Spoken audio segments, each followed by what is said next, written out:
There are missions that arrive like a headline and missions that arrive like a measurement. Hera is the second kind. It is not the moment of impact. It is not the bright flash or the dramatic before and after. It is the careful return to the scene, the slow walk through the evidence, the patient work of turning a single successful test into a technique you can trust and use again when trust matters most.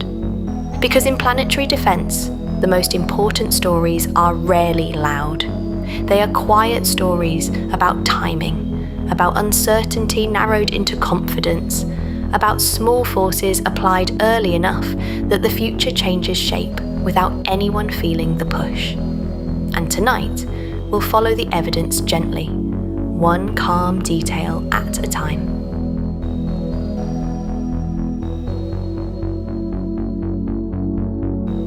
Good evening, my name is Madeline Rowe, and this is the science of planetary defense for sleep, with a specific focus on the ESA Hera and NASA DART missions. And if you enjoy these calm, evidence-based case files, you can subscribe for more gentle science stories like this one. New files arrive every other day. Back in my office, the room is calm and orderly. A desk lamp pulls warm light across a folder with a simple label, Planetary Defense. The cabinets behind me are full of other names and numbers, catalogues, orbits, surveys, probability cones, each one a reminder that safety is mostly paperwork done well. The window beside my desk is dark and reflective, and it holds the faint suggestion of distance beyond it. Not the kind of distance you defeat, but the kind you map and monitor and keep politely accounted for. In the middle of the folder is a photograph that looks, at first glance, like a quiet stone in a wide darkness. No atmosphere, no clouds, no softening. Just a small world with hard edges and a stubborn trajectory. If you hold a picture like that for long enough, your mind may try to turn it into a threat. That is a normal reflex. We are built to care about objects on paths. But the first fact to settle into place, gentle and firm, is this. The asteroid system Hera is visiting is not a danger to Earth. Didymos and its small moon, Dimorphos, are a carefully chosen test site, a clean laboratory in deep space, where we can practice and measure without adding risk to the world we're trying to protect. Planetary defense begins with a simple question that sounds dramatic, but is handled with calm mathematics. What is out there? Where is it going? And how precisely do we know? Most nights, the answer is reassuring. The solar system is spacious, the Earth is small. The overwhelming majority of rocks pass far away, quietly, forever. But overwhelming majority is not the same as all. And if your job is to keep a planet safe, you do not get to live by majority alone. You live by margins. You live by small probabilities multiplied by long time. You live by the few objects that matter and the work it takes to see them early. That is why the office is a useful metaphor. Planetary defense is not a single heroic act. It is a system, a chain of custody for knowledge. There are the survey telescopes scanning the sky night after night, creating new entries in a catalogue. There are the follow-up observations, tightening the orbit, turning a blurry streak into a well-measured path. There are the physical models, density, porosity, strength, spin, because a rock is not just a point in space. It is a body with texture and internal structure, and those details shape how it responds when you try to move it. And then, only after all that, there is mitigation, the part people remember, the part with hardware. Hera lives in that transition point between knowing and acting. It is the mission that makes sure we understand what happened when we tried to push an asteroid on purpose for the first time. To appreciate why Hera matters, it helps to become comfortable with the quiet scale of impacts. Most objects that hit Earth are tiny. They burn up high in the atmosphere, leaving a brief flare, a short-lived trail, and nothing more. Some become meteorites, small rocks you can hold in your palm, the physical residue of a much larger population. As the objects grow larger, the atmosphere becomes less of a shield and more of a filter. It removes some energy, breaks some bodies apart, but it cannot make a truly large impact harmless. The hazard shifts from pretty streaks to shockwaves, to airbursts, to ground impacts that excavate craters, and then, rarely, to global-scale consequences. Rarely is again the key word. The Earth has been here a long time. It has been struck many times. But the events that change the entire planet's climate, or rearrange ecosystems on a global scale, are separated by vast spans of time. The danger that planetary defense is designed to address is real, but it is not a daily dread. It is a long-term safety problem managed by the same logic that builds seawalls, monitors volcanoes, and maintains the integrity of bridges. You don't panic about a bridge, you inspect it, you measure it, you maintain it. You repair what needs repair, and you update your models when the world teaches you something new. Didymos is one of those lessons. Didymos is a near-Earth asteroid. It is not a single rock, but a binary system, a larger primary body and a smaller moon orbiting around it. The larger body, Didymos itself, is roughly on the order of hundreds of meters across, about 3/4 of a kilometer in diameter. The smaller moon, Dimorphos, is about a couple hundred meters across, closer to the scale of a large stadium than a mountain. Dimorphos circles Didymos in an orbit that is short enough to be measured precisely from far away. It takes about half a day, about 12 hours, to complete one orbit. The two bodies are separated by only about a kilometer or so, close enough that, from the right vantage point, they eclipse and occult each other. Those mutual events create little dips and rises in light that can be tracked from Earth, allowing observers to infer the orbital period with striking precision. This is one of the reasons the system is so useful. If you want to test whether you can change an orbit, you need an orbit you can measure. And in 2022, humanity performed that test. NASA's DART mission, Double Asteroid Redirection Test, was a kinetic impactor. The concept is as straightforward as it sounds. You hit an asteroid with a spacecraft at high speed, and you change its momentum.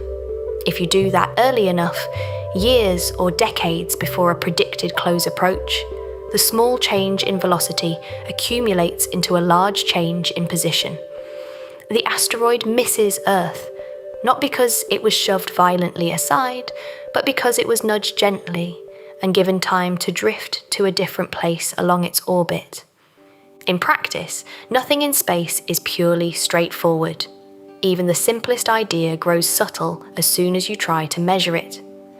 DART targeted Dimorphos, not Didymos. It struck the smaller moon at several kilometers per second. The impact excavated material and threw ejecta into space. The orbit of Dimorphos changed measurably. Observations from Earth showed that the orbital period shortened by on the order of tens of minutes, about half an hour. That last number is the one that made headlines. The orbital period changed.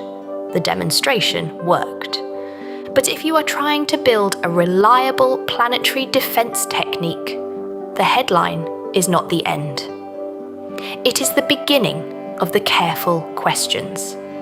Because an orbital period change is not the same thing as a complete physical understanding. How much momentum was actually transferred to the asteroid? How much of the push came from the spacecraft itself? And how much came from the recoil of ejecta, like a tiny rocket exhaust produced by impact debris blasting away. What is the mass of Dimorphos? What is its density? Is it a solid monolith or a rubble pile held together by gravity and small cohesive forces? How large is the crater? What does its shape say about the surface? Boulders, regolith, strength, layering. Did the impact change the rotation? Did it wobble? Did it alter the orientation of the orbit? Did it raise dust that settles differently in microgravity than it ever could on a planet? These are the questions that turn a successful demonstration into a calibrated tool, and Hera is designed to answer them. In the folder, Hera is written in plain ink, but the mission is the opposite of plain. It is intricate, careful, and deliberately slow. Hera is an ESA mission to the Didymos system. Its purpose is to visit the aftermath of the DART impact and perform a detailed survey of both Didymos and Dimorphos, of the crater, of the local environment, and of the internal structure of the smaller body.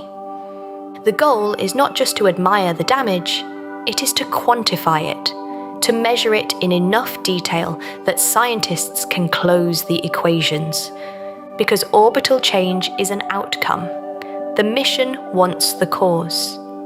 The core of the problem is a simple principle that feels almost too quiet to be profound. If you want to predict how something moves after you hit it, you have to know what it is. A lump of iron responds differently than a porous pile of rock. A coherent boulder responds differently than a body that is already fractured, full of voids, and held together by gravity more than strength. An asteroid that is spinning near its structural limit may shed material, reshape, or fail in ways that affect the final momentum transfer. And the truth is, for most asteroids, we do not yet know those details. We infer, we model, we compare light curves and radar echoes and thermal emissions. We do good science at a distance, but distance has limits. Hera closes the distance quietly. It arrives at Didymos and begins the kind of work that looks, in its own way, like office work. First, you orient. You establish a reference frame. You identify landmarks. You build a map. You confirm what you think you know, and then you let the observations correct you. A key point in Hera's approach is that it cannot behave like an orbiter around a planet. The gravity of Didymos and Dimorphos is very small. You cannot rely on a stable, simple orbit the way you can around Earth or Mars. The dynamics are more delicate. The spacecraft will perform controlled arcs, flybys, and looping trajectories that allow repeated observations from different distances and angles. If that sounds complicated, that is because it is. But the complication has a calm purpose. You want to see the surfaces under different illumination. You want to measure the shape and the spin. You want to characterize the system's gravitational field. You want to approach close enough to resolve the crater and the boulders, but not so close that you risk uncontrolled collision. This is where new technology becomes not a flourish, but a necessity. Close to a small body, navigation is not just pointing and thrusting. The gravitational pull is weak. The time delays between Earth and the spacecraft make real-time manual control impractical. The spacecraft has to recognize features on the asteroid surface, track them, and use them to understand its position and velocity relative to the target. It has to decide autonomously how to keep itself safe and on course. In a quiet way, Hera is practicing not only planetary defense, but deep space self-reliance. And it is carrying a set of instruments built to measure in layers: shape, composition, temperature, topography, gravity, and, through its smaller companions, the interior. Imagine the Didymos system as a small archive cabinet with 2 drawers. One drawer is the large body, Didymos, a spinning, irregular object likely shaped by its own rotation and by the gravitational influence of its moon. The other drawer is Dimorphos, a smaller body shaped by the quiet physics of rubble piles and now reshaped by the impact of DART. Hera opens both drawers carefully. On the main spacecraft are framing cameras, images that serve both navigation and science. They allow Hera to take repeated photographs and build a 3-dimensional shape model of both bodies. They help identify surface features, boulders, ridges, craters, and they help the spacecraft orient itself as it moves through a complex gravitational environment. Alongside the cameras is a spectral imager, designed to look at the surface in different wavelengths and infer composition, not by guessing, but by comparing the reflected light to known spectral signatures, minerals, space weathering effects, and subtle differences in surface material. There is a laser altimeter, a micro lidar, used to measure distance to the surface with high precision. In close operations, it becomes part of the navigation toolkit as well as a scientific instrument, providing topographic profiles and helping confirm the shape model. There is a thermal infrared imager sensitive to heat. The thermal behavior of an asteroid surface is a kind of fingerprint. It tells you about particle size, roughness, porosity, and thermal inertia, how quickly a surface warms and cools. 2 areas that look similar in visible light can behave differently in heat, revealing differences in material and structure. And there is radio science, using the spacecraft's communication system as a measurement tool. By tracking the spacecraft's motion and tiny changes in its velocity, you can infer the gravitational field of the asteroid system. Gravity is a quiet storyteller. It reveals mass. That last point, mass, is central to the entire investigation. When DART struck Dimorphos, we measured a change in orbit. To convert that into a momentum transfer, we need the mass of the body that was moved. Mass is what turns velocity change into momentum change. It is also what turns crater size into energy coupling. It is what makes the difference between a shove and a nudge. But mass is not easy to measure for a small, irregular, distant body. Hera's plan is to measure it by watching the system move. Didymos and Dimorphos orbit around their common centre of mass.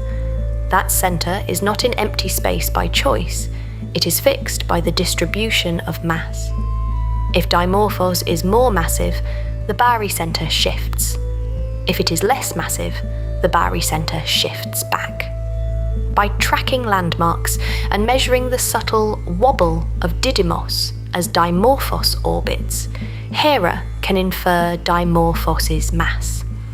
This is one of those elegant measurements that feels, after you hear it, like it must be easy. But in practice, it requires exquisite precision. You need a good shape model. You need accurate tracking. You need careful control of systematics. You need to understand the spacecraft's own motion and forces, solar radiation pressure, thermal effects, maneuvers, so that you are not mistaking your own behavior for the asteroid's gravity. It is meticulous work. It is the kind of work that belongs in an office metaphor, because it is not about drama. It is about reducing uncertainty. And once mass is known, everything else becomes clearer. The impact momentum can be computed. The efficiency of the kinetic impactor can be assessed. The role of ejecta can be estimated more confidently. The crater becomes more than a scar. It becomes a data point that tells you how the asteroid responded mechanically. And this is where the story becomes especially interesting, because Dimorphos is likely not a solid rock. Many asteroids, especially in this size range, are thought to be rubble piles, They are aggregates, collections of boulders and smaller material held together primarily by gravity, and perhaps by modest cohesive forces such as van der Waals, interactions between fine grains, or interlocking frictional contacts between rocks. A rubble pile can behave in ways that surprise the intuition built on solid objects. Strike a solid boulder, and you may get a crater with a familiar bowl shape, a ring of ejecta, and perhaps a fracture pattern. Strike a rubble pile, and the energy can be dissipated differently. The crater might be shallower or more complex. Material might flow. Boulders might shift. Ejecta might include a wide distribution of particle sizes. The entire body might experience slight rearrangement. In microgravity, the physics of cratering becomes both simpler and stranger. Simpler because there is no atmosphere, no wind, no rain, no vegetation. The crater remains more or less as it is formed. Stranger because gravity is weak. Ejecta can escape easily. Debris can hang around as a cloud. Particles can re-impact at low speed. The boundary between ejecta and temporary satellite becomes blurred. If you want to build a planetary defense technique, you need to understand those regimes. How much ejecta escapes? How much falls back? How much of the momentum transfer came from material leaving the system, like exhaust, versus material merely moving around internally? The impact was a single event. The response may have been a complex evolution. Hera will map the crater at high resolution. It will look at the distribution of boulders and fragments. It will measure slopes, depths, and textures. It will search for signs of global reshaping. Landslides in slow motion, subtle shifts in surface patterns. And because Dimorphos is not alone, Hera will also study Didymos. The larger body matters for more than context. Its shape, spin, and gravitational field influence the dynamics of the system. If Dimorphos was moved into a slightly different orbit, the coupled gravitational dance changes. The system's long-term stability can be analysed. The spin state might be affected. The mutual orbit might precess. All of those details feed into the larger question planetary defense always asks. If we tried this again on a different asteroid, what would happen? In the corner of my desk, beneath the folder, there is a sheet of paper covered in small arrows. They look like sketches of trajectories, before, after, and the difference between them. This is another quiet truth that people sometimes miss. Deflection is not about force. It is about time. If you have enough warning time, you do not need a large force. You need a precise one. A tiny change in velocity, applied years in advance, can result in a huge change in where the asteroid is when it crosses Earth's orbit. If you have very little warning time, the required force grows quickly. The problem becomes harder and riskier. The range of options narrows. So planetary defense is not just a matter of building a deflection mission. It is a matter of seeing early. That is why advanced surveys matter. That is why catalogues matter. That is why this office, in the metaphor, has so many drawers. There is a class of objects called near-Earth objects, NEOs, whose orbits bring them close to Earth's orbit. Close, in astronomy, often still means millions of kilometers. But the classification is designed to highlight bodies that can, under certain conditions, come nearer. Within that class, there are potentially hazardous asteroids, objects above a certain size threshold that come within a certain distance and whose orbits require careful monitoring. The vast majority of these objects are not on impact trajectories. Many are far from it. But gravitational interactions, small perturbations, and the inherent uncertainty of measurements mean you never stop tracking.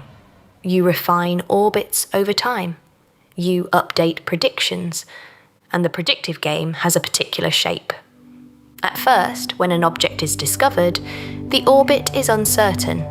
The object has been seen only over a short arc. The future path is a cone of possibilities. As more observations come in, the cone narrows. The uncertainty shrinks.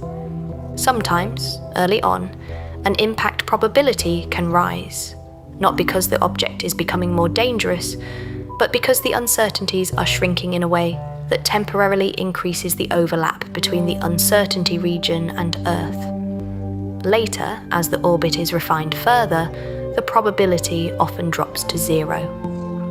This is a normal pattern, a common one. It can look, from the outside, like a roller coaster, but inside the office, inside the science, it is a familiar process of error bars tightening. Planetary defense requires not only good engineering, but good statistical literacy. It requires a calm relationship with uncertainty. Hera fits into this because deflection is only one step in a chain. If you want to choose a mitigation strategy, you need characterization. What is the object made of? How porous is it? How fast is it spinning? Is it a single body or a binary? Is it a rubble pile that might respond gently, or a solid object that might respond cleanly, or something in between? Is it coated in fine regolith, or dominated by meter-scale boulders? All of those factors affect the momentum transfer from an impactor and the uncertainty in the outcome. The DART impact gave us the first real-world anchor point. Hera gives us the calibration, and it does so, in part, by bringing two smaller spacecraft along for the closer, riskier measurements. Hera carries two CubeSats, small companions that can operate nearer to Dimorphos than the main spacecraft might prefer. They are designed to act like drones in a warehouse, nimble, specialized, and willing to take on tasks that would be too risky for the primary platform. One is Juventas. Juventas carries a low-frequency radar instrument designed to probe the interior of Dimorphos. This is a remarkable step for asteroid science. We are used to mapping surfaces. Interiors are harder. Radar sounding offers a way to glimpse the internal structure, whether it is homogeneous or layered, whether it contains large voids, whether it is an aggregate of boulders, whether there is a denser core. Along with radar, Juventas carries a gravimeter-like experiment, sensitive measurements of acceleration that can help infer the local gravitational field, especially if the CubeSat lands or settles on the surface. Landing on a small asteroid is not like landing on a planet. There is no down in the same way. Gravity is extremely weak. A tiny push can send you drifting away. Contact can cause rebound. Dust can behave like a fluid in slow motion. A lander may need to settle gently, or anchor, or accept that landing is closer to touch and pause. But if Juventas can make surface contact and remain stable long enough, the measurements become exceptionally valuable. You can directly sense the gravitational environment at the surface, and that helps constrain mass and density models. The second CubeSat is Milani. Milani carries an imaging spectrometer designed to measure composition, especially in the near-infrared, and a tiny thermal measurement system that can help characterize the surface's physical properties. Composition matters for planetary defense because it is linked to density and strength. An S-type asteroid, stony, silicate-rich, tends to have different bulk properties than a C-type asteroid. Carbonaceous, darker, often more porous. But even within a broad taxonomic type, there can be variation. Surface composition can differ from interior. Space weathering can alter spectral signatures. Impacts can excavate fresh material that contrasts with older, weathered regolith. In the case of Dimorphos, DART created a new exposure. A crater is not just a hole, it is a window. Hera and its CubeSats will treat that window with the seriousness it deserves. They will observe the crater and the surrounding ejecta field. They will compare the crater interior to the nearby terrain. They will look for compositional differences that might indicate layering or heterogeneity. They will measure thermal properties that might reveal differences in grain size or porosity. All of this supports a single quiet ambition: to understand the coupling between an impactor and an asteroid. Because kinetic impact is not just about delivering momentum, it is about how that momentum is distributed and retained. When darts struck Dimorphos, some momentum went into changing the orbit. Some went into ejecta, some went into heat, some went into fracturing, some may have gone into changing rotation. If you want to design a future deflection mission, you want to know how much of the delivered energy goes into the outcome you care about. You also want to know how variable the outcome might be. In other words, you want not only the best estimate, but the uncertainty. The office metaphor returns here in a gentle way. In planetary defense, you do not file away a single number and call it done. You file away a number with an error bar. You file away a probability distribution, not a certainty. You file away the assumptions, the measurement methods, and the context that makes the number meaningful. And Hera is a mission built to fill in those missing file notes. Let's sit with the Didymos system again, calmly, and picture it as it is. Didymos is an irregular, spinning body, rotating every few hours. Its rotation is fast enough to matter for its structure, and fast enough that centrifugal effects may influence its shape and surface slopes. Dimorphos, smaller and likely more rubble-like, orbits in a tight, nearly circular path. The system is compact, and in a way, it is self-documenting. The mutual orbit provides regular events that reveal timing.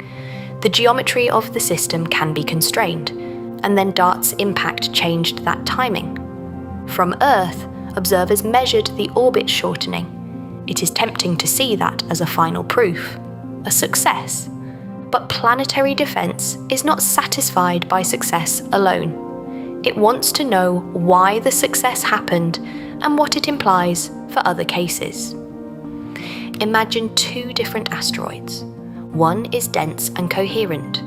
The same impactor would deliver a certain momentum and create a certain crater. Another is porous and loosely bound. The impactor might penetrate deeper, dissipate energy differently, produce a different ejecta cone, and yield a different momentum enhancement. If you design a mission based on a single test without understanding these variations, you risk overconfidence. Hera is the antidote to overconfidence. It is the mission that makes sure we know what we did.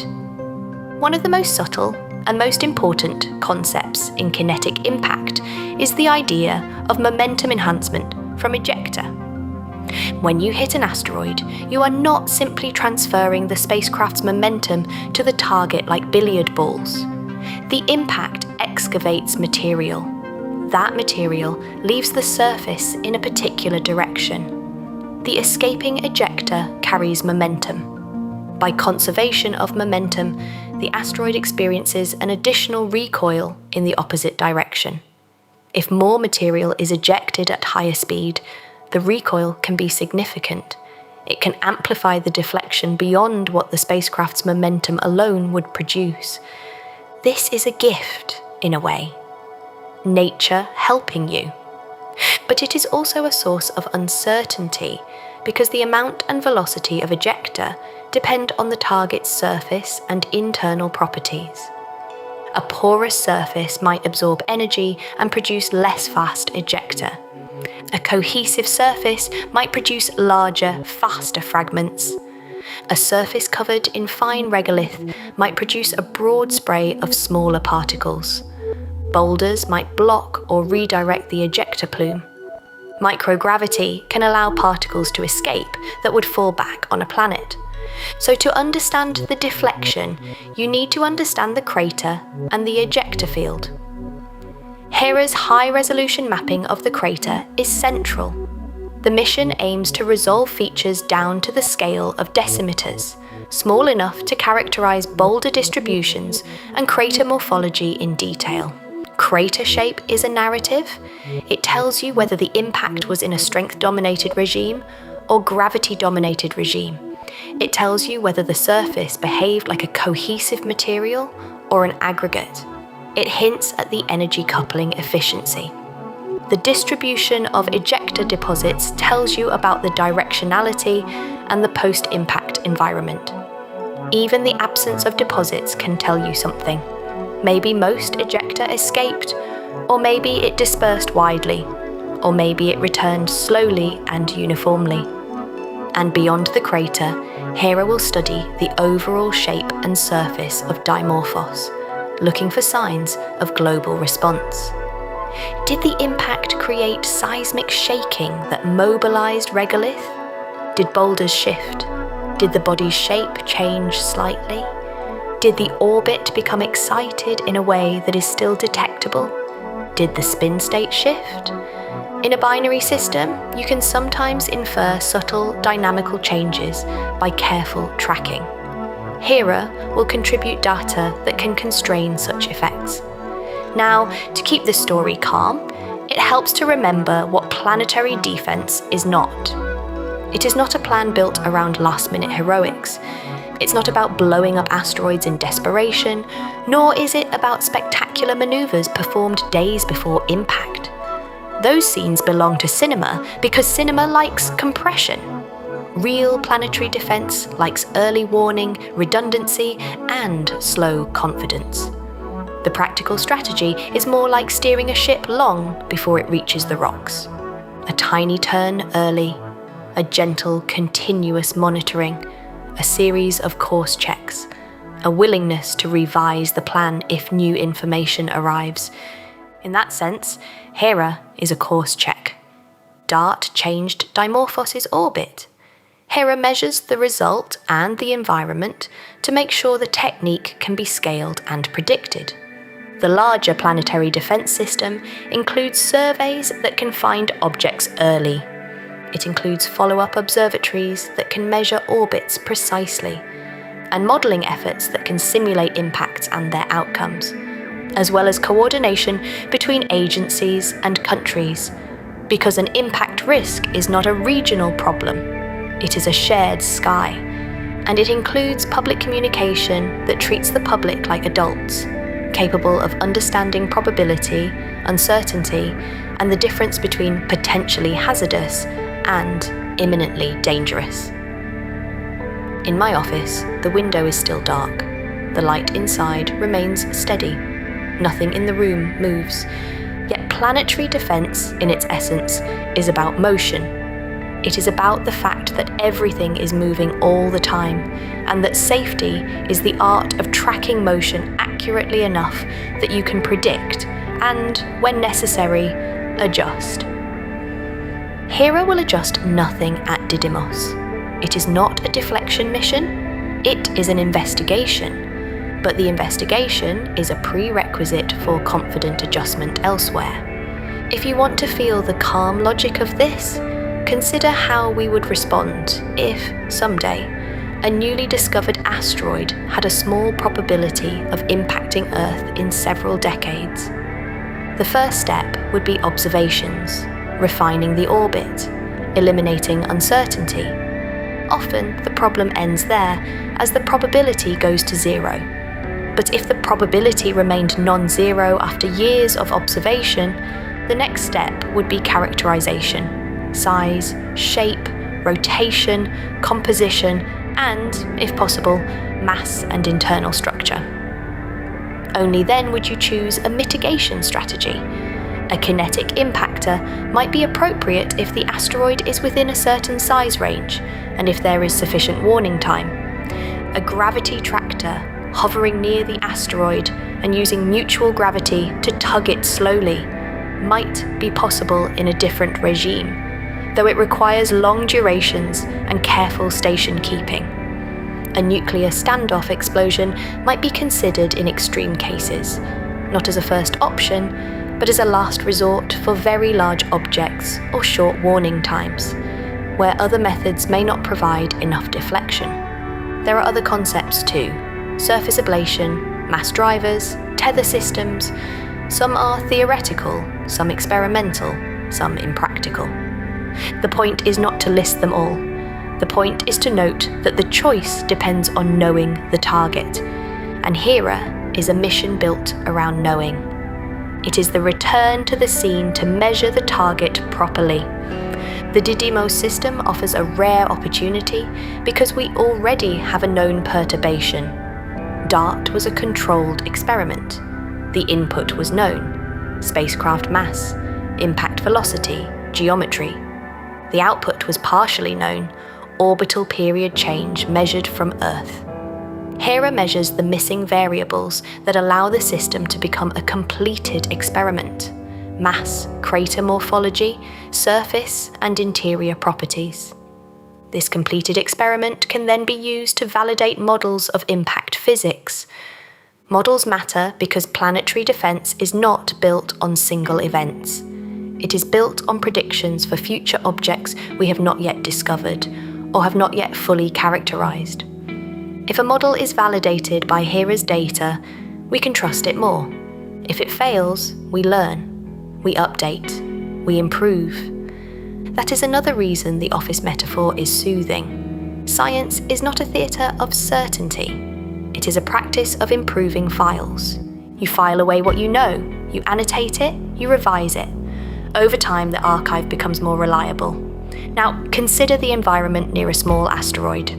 In deep space, sunlight is constant, but the shadow behaviour is sharp.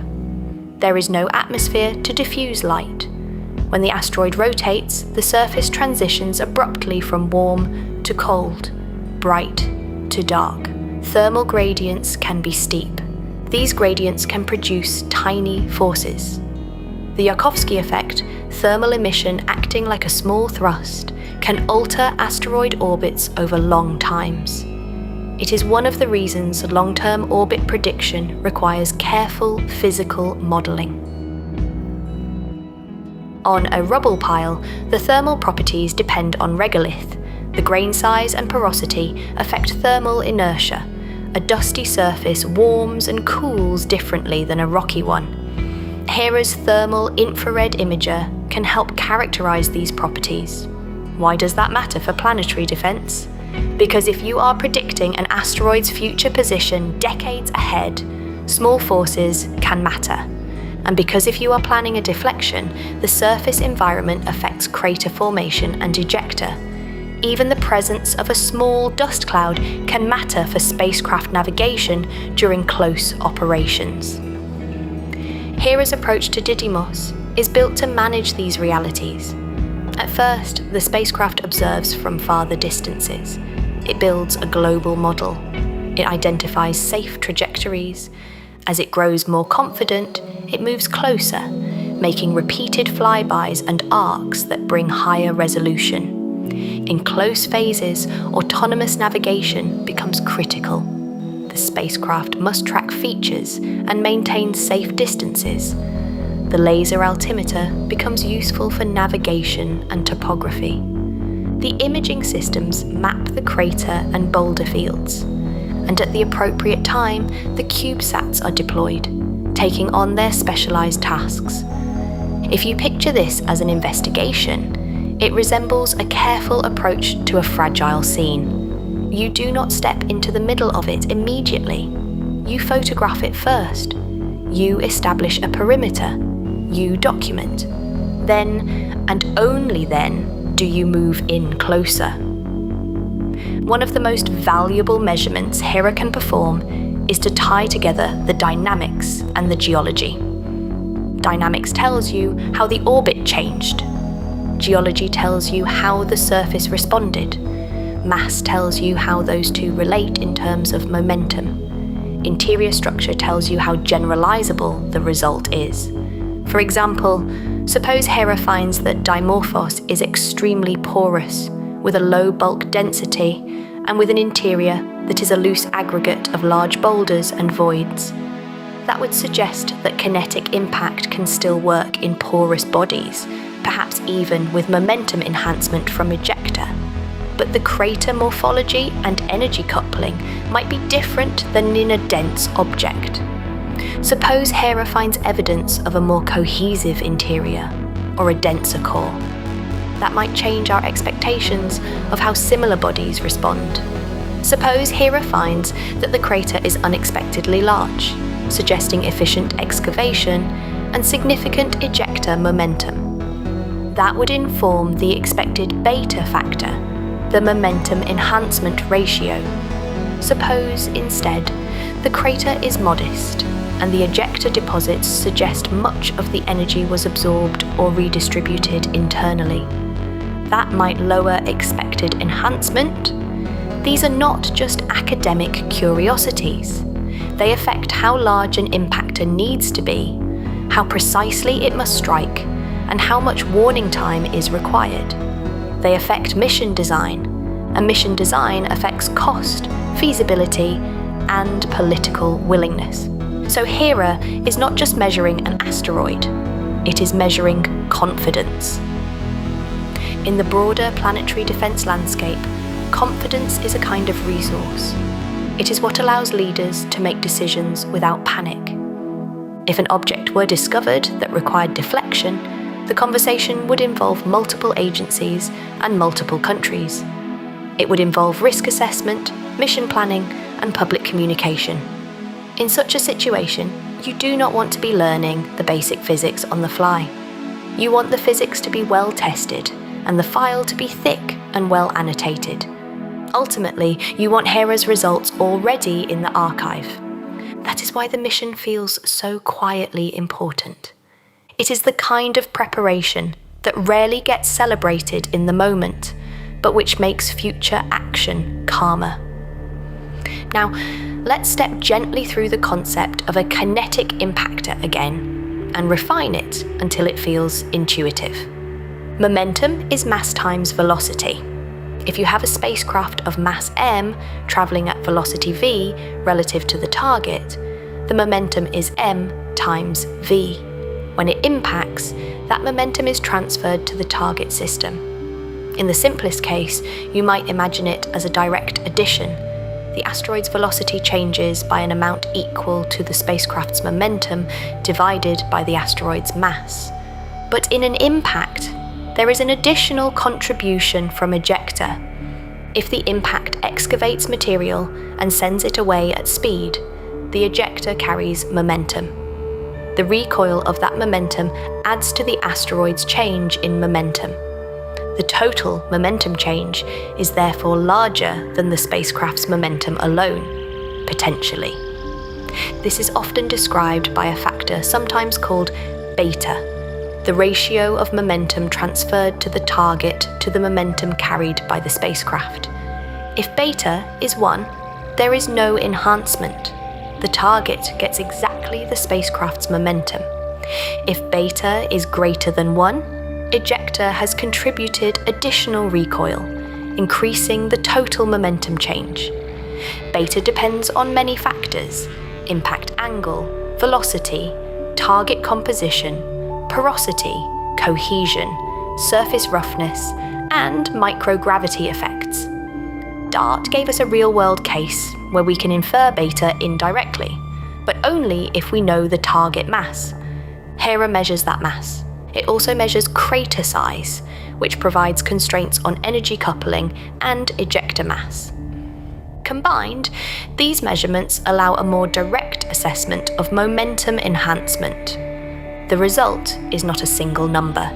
It is a calibration point for models. Because we cannot visit every asteroid, we must model. And models are only as reliable as their validation. Hera is validation. At this point in the story, it can be soothing to widen the view, just for a moment, to the sky-scanning work that makes planetary defense possible. Survey telescopes operate like patient librarians. They watch the same regions of sky repeatedly. They compare images taken at different times. They look for objects that move relative to the background stars. A newly discovered object is often detected as a faint point of light that shifts position over hours or days. From those positions, an initial orbit can be computed, but it is uncertain. Follow-up observations extend the arc, improving the orbit. Some objects are observed by radar when they pass close enough. Radar can provide powerful constraints on distance and velocity, and it can sometimes reveal shape and rotation as well. Infrared observations can help determine size, because the thermal emission depends on size and surface properties. Spectral observations can suggest composition. All of this flows into a continuously updated catalogue, and the catalogue is the core of planetary defense. It is the first line of safety. The second line is characterization missions and analysis. The third line is mitigation capability. Hera's data also informs the first and second lines. It improves our understanding of how different types of small bodies behave, which helps interpret remote observations. If we know, for example, that a certain spectral type tends to correspond to certain porosity and strength in this size range, we can use that statistical knowledge to refine hazard assessments for objects we have not visited. We must be careful with such generalizations, of course. Nature loves exceptions, but even cautious correlations can help. Now, back to Didymos. One of the reasons binaries are scientifically valuable is that they allow mass measurement through dynamics. If you can observe the orbit of the smaller body around the larger, and you know the distance and period, you can infer the total mass of the system through Kepler's laws. This is one of the oldest tricks in astronomy, used from planets and moons to binary stars. In the case of Didymos and Dimorphos, the mutual orbit provides a path to mass. Hera's tracking refines it. Once total mass is known, and once Dimorphos' mass relative to Didymos is constrained, the densities can be estimated when combined with shape models. Density is a clue to porosity. Porosity is a clue to structure. Structure is a clue to response. So a chain of inference becomes a chain of confidence. In planetary defense, you want these chains to be strong. You want multiple independent measurements that reinforce each other. Hera provides several. Imaging gives shape and volume. Dynamics gives mass. Thermal imaging gives surface physical properties. Spectral imaging gives composition. Radar sounding gives interior structure. Radio science and gravimetry refine gravity field estimates. These measurements are not redundant, they are complementary. They allow cross-checks. If the density inferred from mass and volume is extremely low, the interior structure should show features consistent with porosity. If the thermal inertia suggests fine regolith, the surface images should show smoother terrains. If the crater morphology suggests low cohesion, the rubble pile models should align. If there are discrepancies, the discrepancies become the new science. Now, let's consider the impact crater itself as a physical event in microgravity. On Earth, an impact crater forms through a rapid sequence: contact, compression, excavation, and modification. Gravity drives collapse, ejecta falls back, air interacts with debris, water, weathering, and biology modify the crater over time. On a small asteroid, the sequence is altered. Contact and compression still occur in fractions of a second. Shock waves travel through the material, but the material itself may be a collection of boulders and voids. Shock propagation can be complex. Excavation launches material, but because escape velocity is low, much of the material may not return. The crater might retain sharp features because gravity-driven collapse is weak, or it might slump if the material is loosely bound and the geometry encourages motion. Modification can include slow settling of debris. It can include redistribution of regolith through seismic shaking. It can include changes induced by subsequent impacts, but over long times. Hera arrives relatively soon after DART in geological terms. The crater should still be fresh. This freshness is a gift. It allows observation of a crater that has not been softened by long-term processes. And because we know approximately when it formed, the crater provides a time-stamped event. Hera can compare the crater region to other terrain of unknown age, giving context. It can also search for secondary effects, boulders moved by shaking, dust layers redistributed. These details matter because they affect the surface's mechanical behaviour. If a rubble pile is easily mobilised by shaking, then an impactor might cause more global restructuring.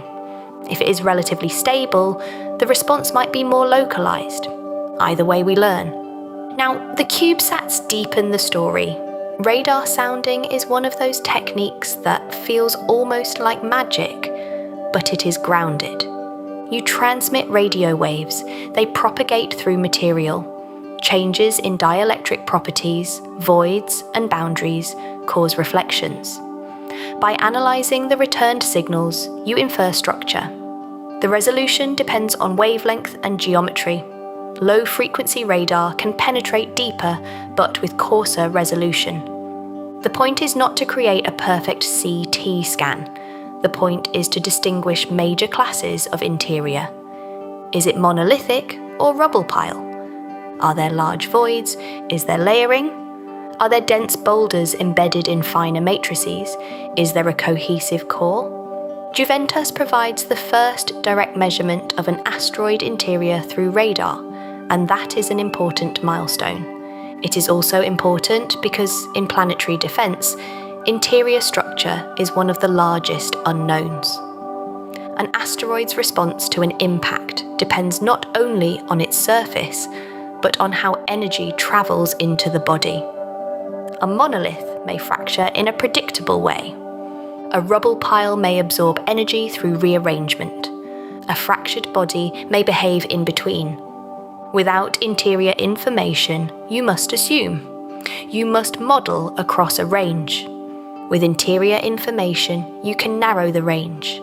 Milani, with composition and thermal measurements, helps interpret the crater and the surface. It can map mineral variations and detect differences between fresh and weathered material, as well as identify heterogeneity that might affect mechanical response. In combination with Hera's main instruments, Milani helps create a layered understanding: what the surface is, what it's made of, and how it behaves thermally. All of this supports planetary defense readiness, but it also supports science more broadly. Didymos and Dimorphos are not only targets for defense experiments, they are natural laboratories for understanding small body formation and evolution. How do binary asteroids form? Are they formed by rotational fission, where a rapidly spinning body sheds material that becomes a satellite? Are they formed by capture? How does the mutual orbit evolve over time? How does sunlight-driven torque, YORP, affect spin? How do tides between the bodies affect rotation states? How does regolith migrate in microgravity? What are the mechanics of surface cohesion when gravity is weak? These questions are not purely about defense. They are about the solar system's small-scale architecture. And that is one reason missions like Hera can be supported. They deliver both safety-relevant knowledge and deep scientific insight. In the folder, I slide a page forward with a simple heading: Why practice? It is a gentle question, asked with a calm premise. Why practice planetary defense at all, given that the largest impacts are rare? The answer is that practice is how you keep rare risks from becoming catastrophic surprises. The cost of practice is small compared to the cost of being unprepared. And practice builds infrastructure that benefits other endeavours: improved surveys, better tracking, better modelling, better spacecraft autonomy, improved international coordination.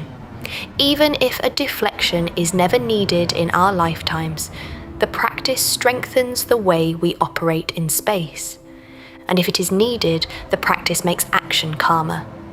That calm is not emotional, it is procedural. It is the calm of having a file you trust. Now let's talk about uncertainty again, but in a way that feels soothing. Uncertainty is not ignorance, it is a quantified range. When you measure an orbit, you do not know the future position exactly, but you know it within bounds. You know the uncertainty ellipse, you know how it grows over time. You know how it depends on observational cadence and precision. When you measure an asteroid's size from brightness, you know there is an albedo uncertainty. A dark object and a bright object can appear similar in visible light. Infrared measurements help break that degeneracy by measuring thermal emission. When you infer density, you combine mass and volume uncertainties. When you infer porosity, you compare bulk density to grain density estimates from composition. When you predict deflection outcomes, you propagate uncertainties through impact physics models. Planetary defense is, in that sense, an exercise in responsible uncertainty management. Hera reduces uncertainty in a critical part of that chain. It reduces uncertainty in the physical characterization of a deflection test. This means that future model predictions can be made with better priors. And that means that if a future threat is identified, the range of expected outcomes for mitigation will be narrower. Narrower ranges mean safer decisions. Now, to keep the story grounded and calm, it's worth repeating a key fact. The Didymos system is not an impact risk. The deflection test did not put it on a collision course with Earth. Changing Dimorphos' orbit around Didymos does not significantly alter the system's heliocentric orbit in a way that increases hazard. The experiment was designed to be safe. That safety is part of the discipline of planetary defense. You do not create hazards in the process of preventing them. Now, it may be soothing to picture the Didymos system as it might appear out the window of Hera as it approaches. At first, Didymos is a point. Then it becomes a resolved shape. Then Dimorphos appears, a small companion moving in a tight, regular arc. As Hera approaches, the system grows larger. The illumination changes with angle. Shadows sharpen. The larger body's rotation reveals different facets. The smaller moon's orbit shifts its position relative to the primary. The spacecraft's cameras take images not as postcards, but as measurements. Each pixel becomes a piece of geometry. Each frame becomes a constraint. The altimeter begins to return distance measurements. The shape model refines. The radio tracking reveals tiny accelerations. Gravity begins to speak. This is, again, the quiet work of an office. You gather evidence, you cross-check, you refine. Then, when the time is right, the CubeSats are released. They drift away carefully, guided and monitored, heading into closer proximity. They turn their instruments toward Dimorphos.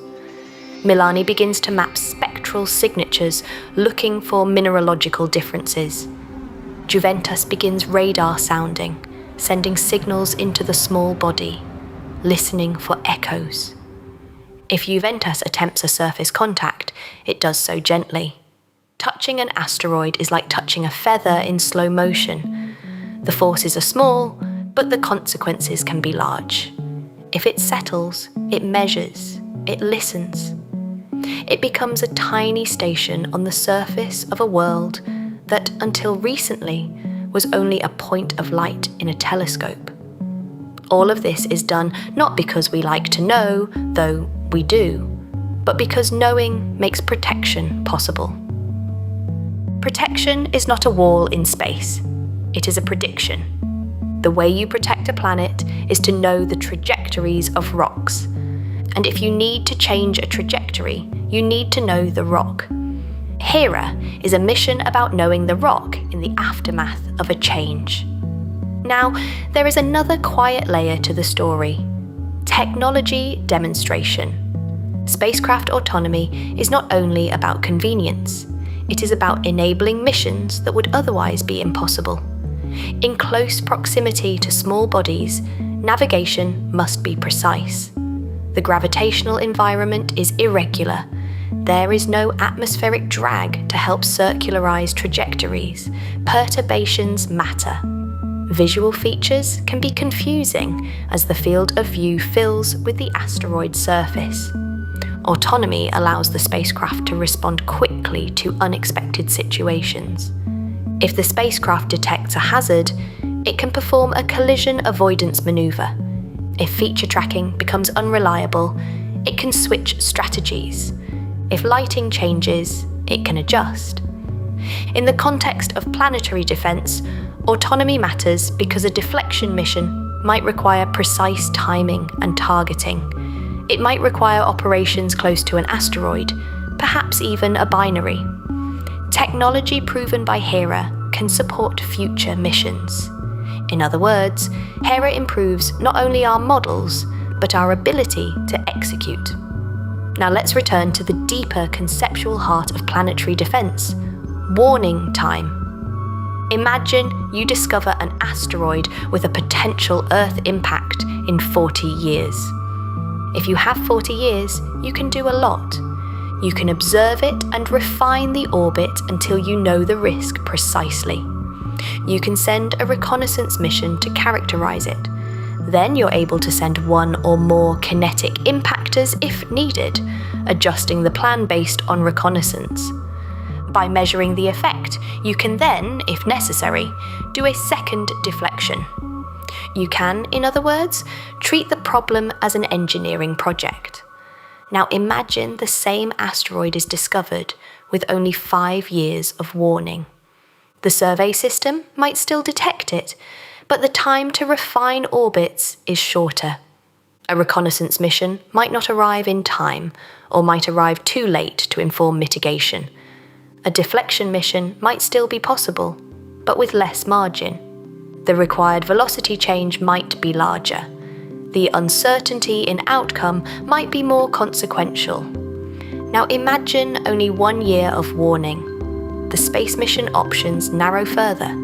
Evacuation becomes part of the conversation. Disaster preparedness enters. This is why detection is so important. It is why surveys matter.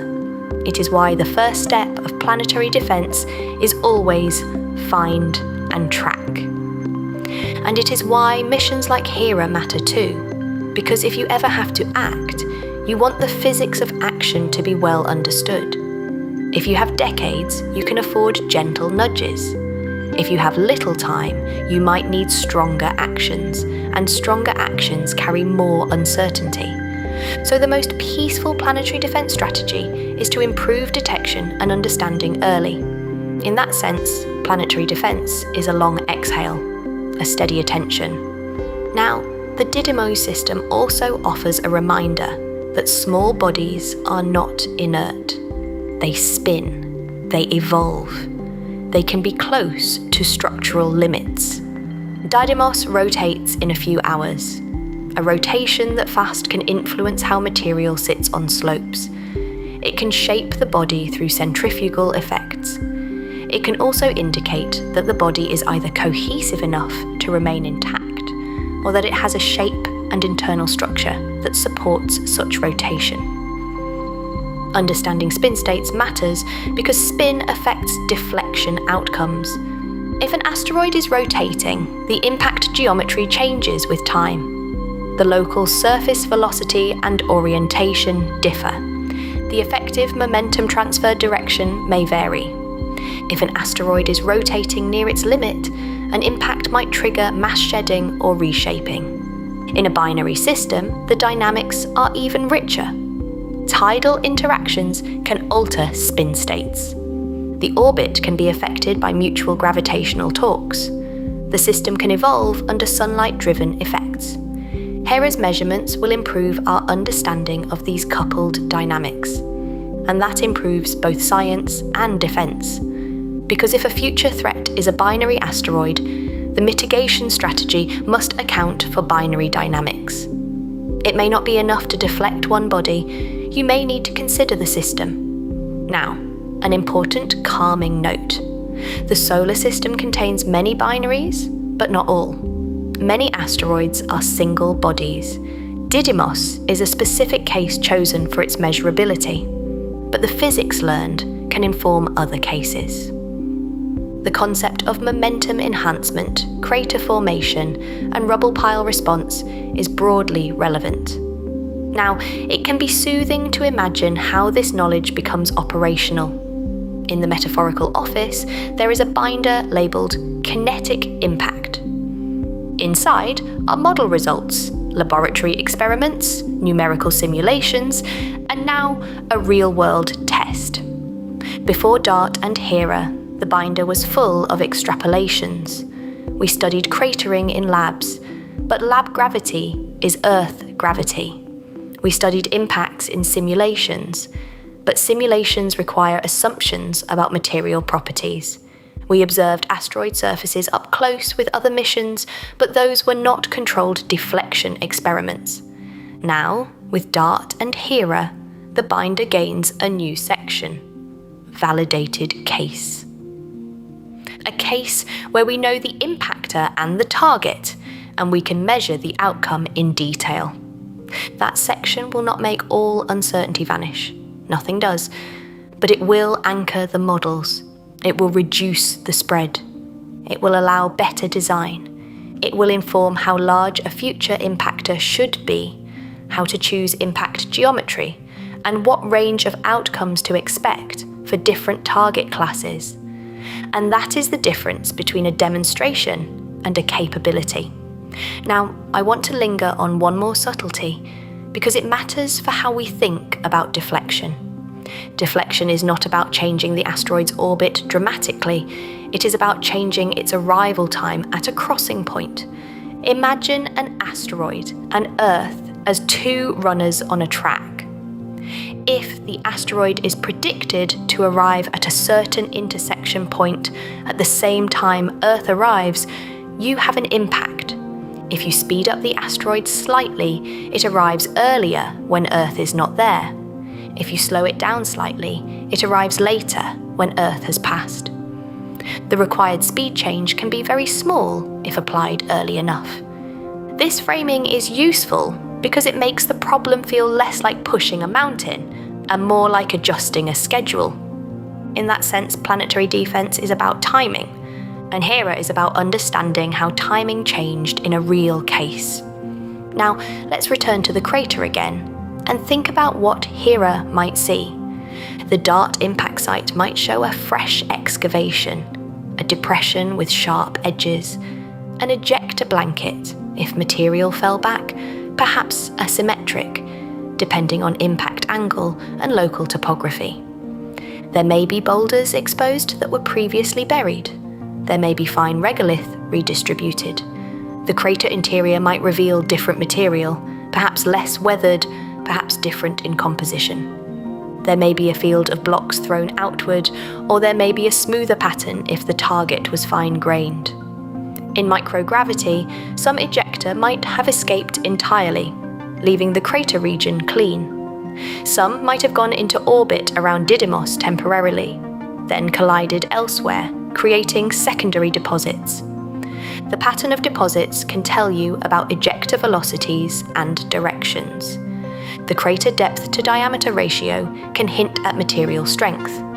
The presence or absence of collapse features can hint at cohesion, and the broader surface might show signs of seismic shaking, small landslides, boulder tracks, regolith smoothing. These are the details Hera will map.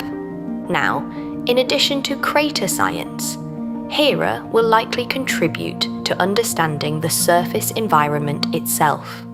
Asteroid surfaces are shaped by impacts, thermal cycling, and microgravity processes. Thermal cycling can fracture rocks, day-night temperature changes causing expansion and contraction. Micrometeorite impacts can garden the regolith, turning larger rocks into finer grains over time. Electrostatic effects can loft fine dust in some contexts, though the details are still studied. On a small body, regolith can migrate toward low potential areas, sometimes forming smooth ponds. Boulders can perch on slopes in ways that seem precarious, stabilized by microgravity and friction.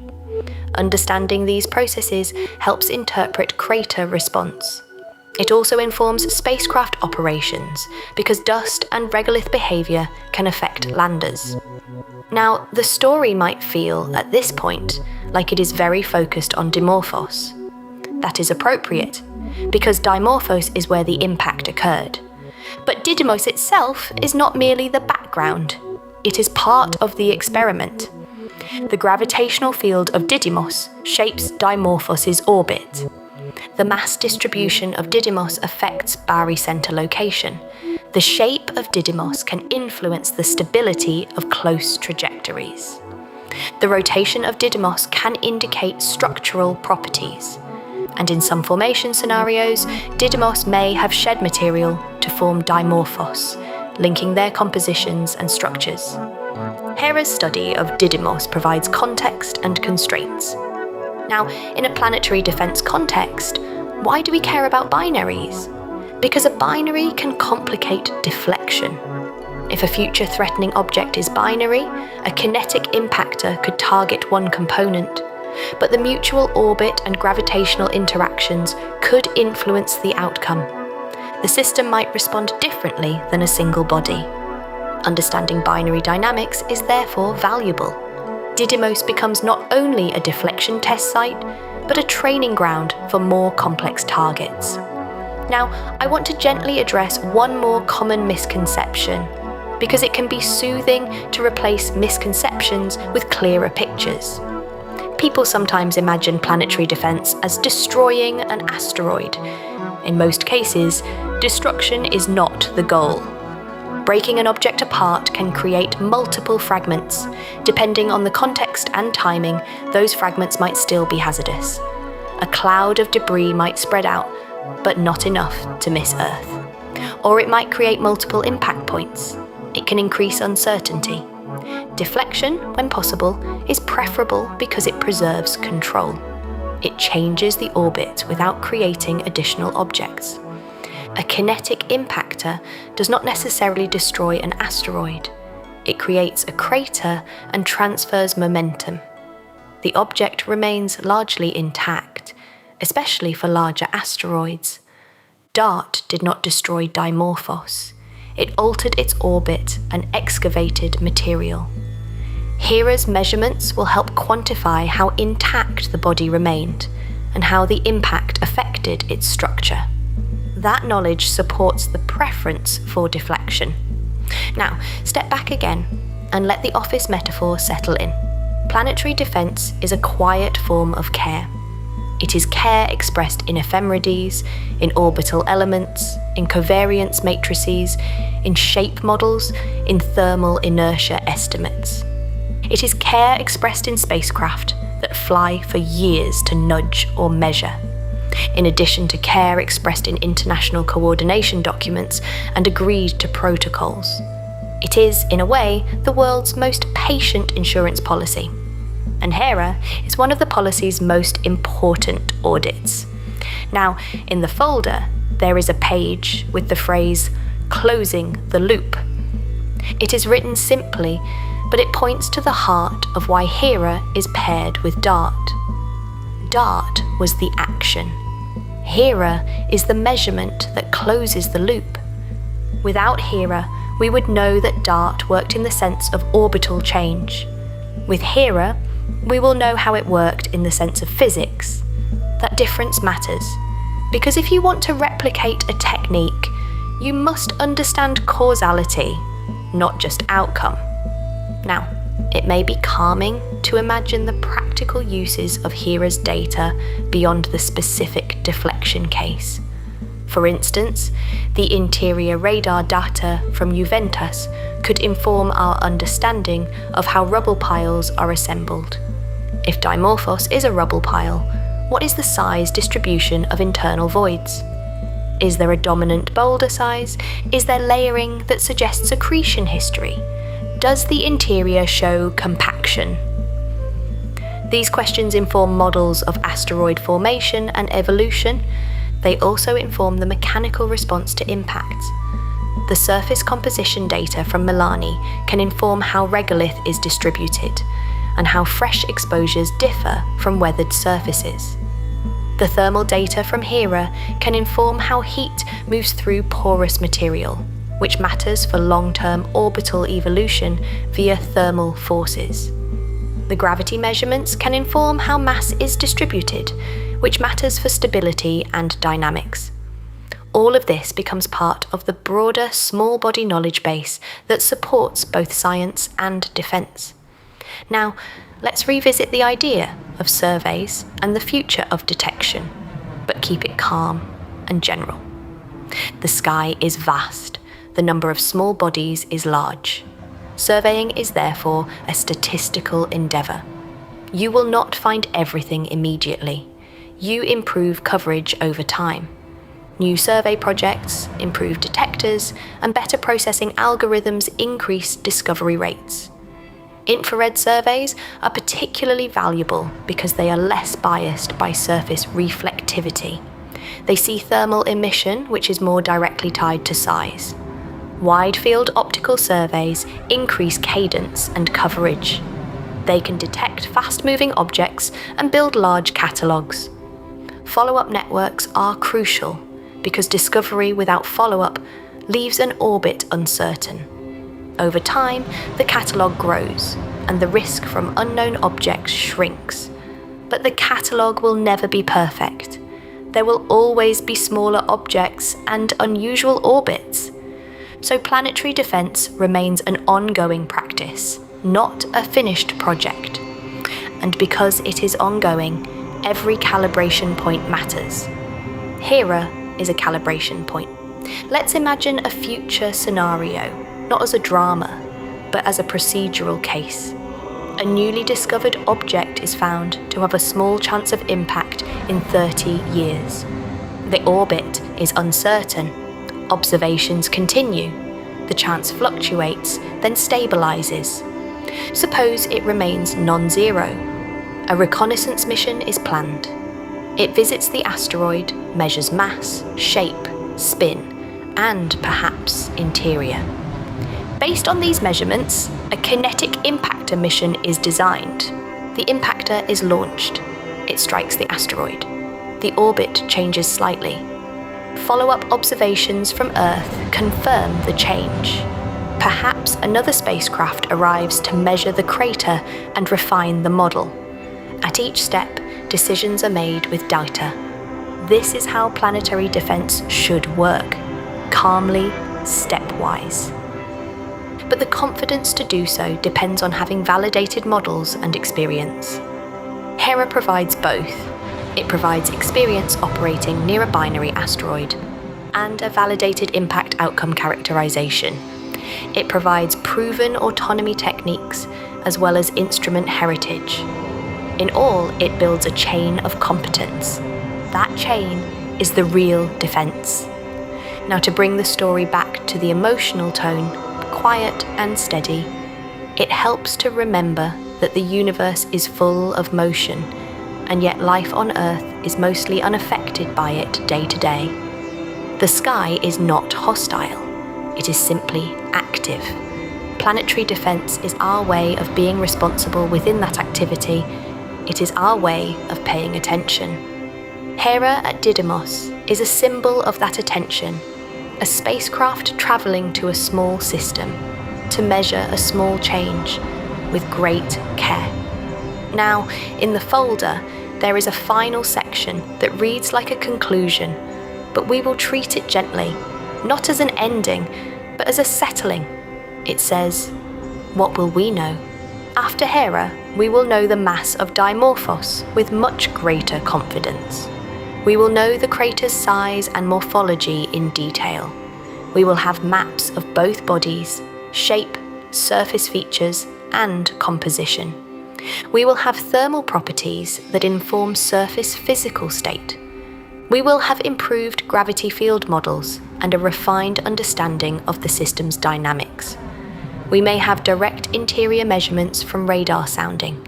We will be able to tie the orbital change observed from Earth to the physical response measured at the asteroid. We will be able to assess the momentum transfer efficiency more reliably. We will be able to test and refine impact physics models. And all of that will become part of a larger archive of preparedness.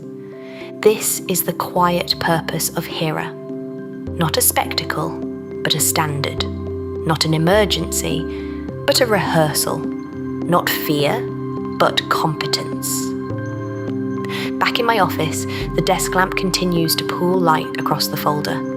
The cabinets behind me remain closed, but full. The window remains dark, but still.